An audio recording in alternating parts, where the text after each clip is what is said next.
I'm Wenzel Jones. And I'm Melanie Keller. With NewsWrap, a summary of some of the news in or affecting LGBTQ communities around the world for the week ending August 22nd, 2020.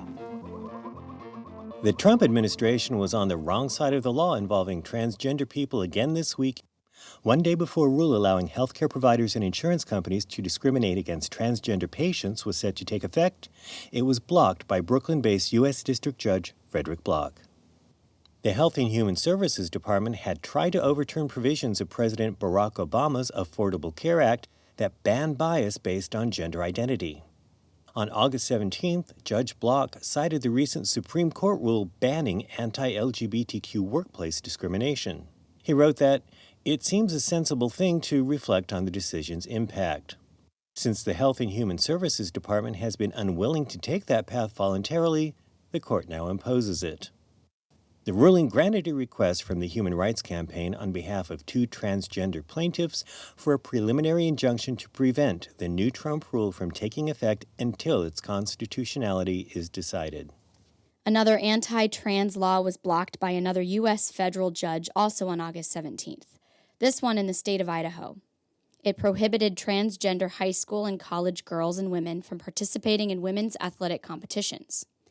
Idaho Chief U.S. District Court Judge David C. Nye pointed out that the International Olympic Committee and the U.S. National Collegiate Athletic Association both, as he wrote, allow transgender women to participate in female sports teams once specific criteria are met.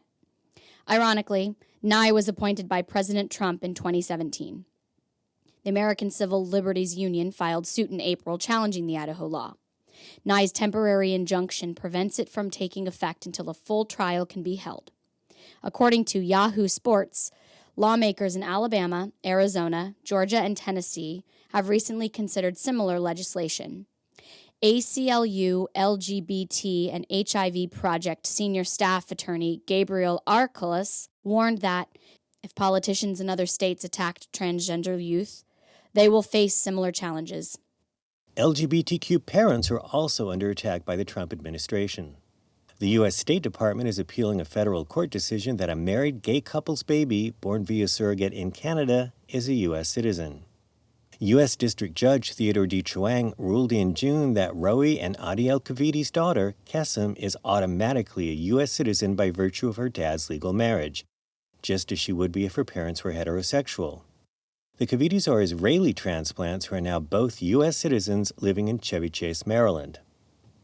The State Department appealed the ruling in the Richmond, Virginia-based 4th U.S. Circuit Court of Appeals on August 13th. The queer advocacy group Lambda Legal represents the Kavitis. They also represent Derek Mize and Jonathan Gregg, a gay couple in Atlanta, Georgia. They sued the State Department after it refused to recognize the U.S. citizenship of their daughter, Simone Mize Gregg, who was born via a surrogate in England. The law seems pretty clear. Section 301C of the Immigration and Nationality Act states that a baby born abroad to married parents is a U.S. citizen at birth when both parents are U.S. citizens and one of them has resided in the United States at any point prior to the baby's birth. Both couples meet those criteria.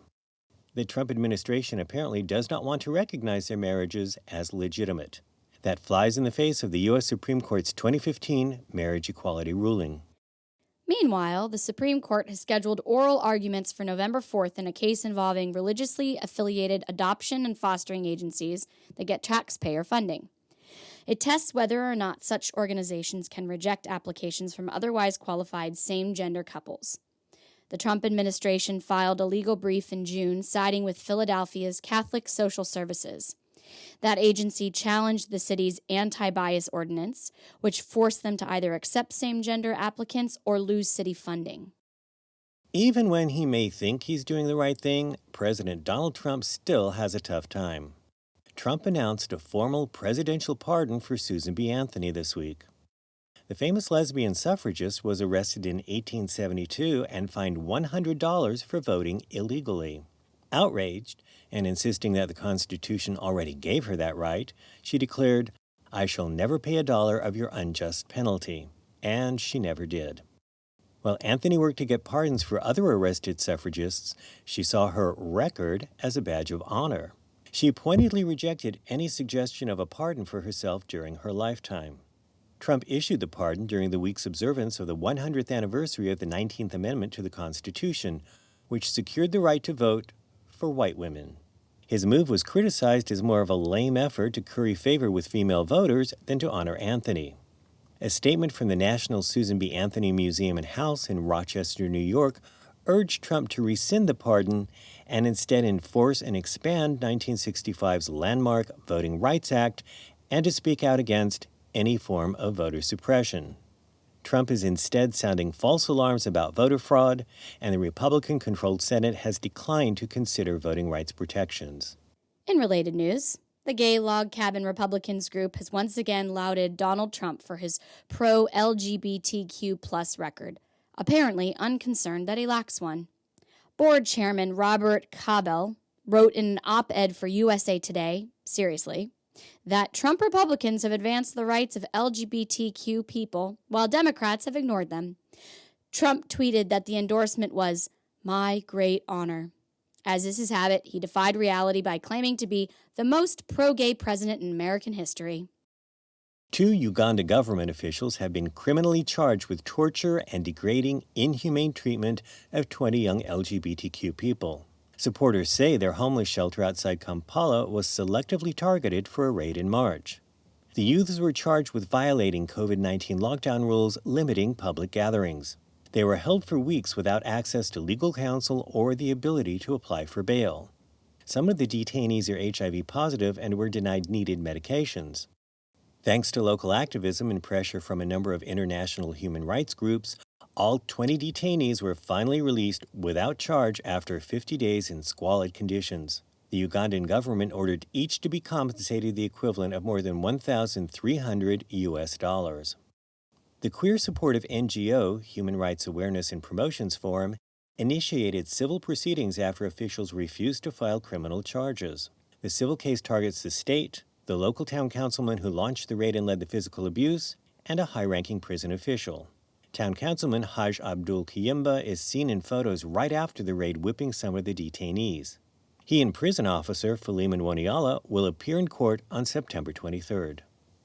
Finally, even as leading Putin opponent Alexei Navalny lay in a coma after probably being poisoned, a well-known Russian performance artist who survived his opposition to the regime has floated the symbol of LGBTQ pride over Moscow. The artist was the mayor of the northern Russian city of Arkhangelsk until he announced that he intended to challenge Putin for the presidency in 2007. He was, of course, arrested, charged with abuse of office, and given a 3-year probationary sentence. He has since gained renown as a modern artist and gallery owner. Dozens of helium balloons hoisted his giant rainbow flag from Moscow's Maheshnia Square and floated it towards the Kremlin, no doubt infuriating the occupants. The artist told the opposition news outlet Novoya Gazeta that he was responding to his government's criticism of a number of foreign embassies in Moscow for flying the rainbow flag during June Pride Month, including the embassies of Canada, the UK, and the US. That's considered to be a violation of the law against gay propaganda that Putin pushed through in 2013. The artist wanted to leave no doubt about who deserved credit for flying the rainbow. Alexander Donskoy attached his name to a large banner along the bottom of the flag. That's NewsWrap, Global Queer News with Attitude, for the week ending August 22nd, 2020. Follow the news in your area and around the world. An informed community is a strong community. NewsWrap is recording remotely during the COVID-19 emergency, but is still being written by Greg Gordon, edited by Lucia Chappelle, produced by Brian D. Shazer, and brought to you by you. Help keep us in ears around the world at thiswayout.org, where you can also read the text of this newscast and much more.